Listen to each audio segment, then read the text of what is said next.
Bareskrim Polri melakukan pemeriksaan terhadap anak dan istri Ismail Bolong terkait dengan kasus tambang batubara ilegal di Kalimantan Timur pada Kamis 1 Desember 2022 kemarin. Direktur Tindak Pidana Tertentu Bareskrim Polri, Brigjen Pipit Trismanto menjelaskan bahwa istri dan anak Ismail Bolong diperiksa karena diduga terlibat dalam kasus tambang ilegal. Anak Ismail Bolong diperiksa karena terdaftar sebagai Direktur Utama atau Dirut di salah satu perusahaan tambang ilegal di Kalimantan Timur. Sementara itu, istri Ismail Bolong diperiksa pihak kepolisian karena diduga terkait transaksi di perusahaan tambang ilegal tersebut.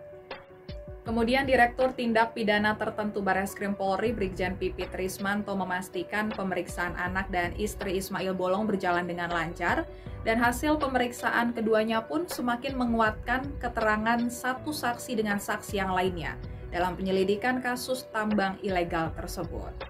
Kemudian gelar perkara untuk menentukan nasib Ismail Bolong dalam kasus tambang ilegal yang rencananya digelar kemarin Kamis 1 Desember 2022 bakal dilakukan.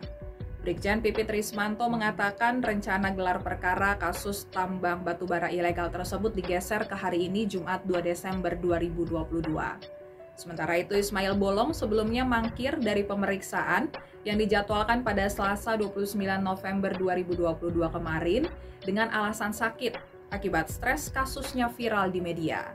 Adapun dalam kasus suap tambang ilegal Ismail Bolong menyeret nama petinggi Polri, di antaranya Kabareskrim Polri Komjen Pol Agus Andrianto. Dalam pernyataannya, Ismail Bolong mengungkap agar bisnis tambang ilegalnya tidak diproses hukum, ia memberikan uang kepada Komjen Agus Andrianto sebesar 6 miliar rupiah. Dan Kapolri Jenderal Polistio Sigit Prabowo menyatakan komitmen Polri untuk mengusut tuntas kasus dugaan tambang ilegal tersebut. Polri akan memeriksa Ismail Bolong maupun anggota Polri yang diduga terlibat dalam kasus tambang ilegal tersebut.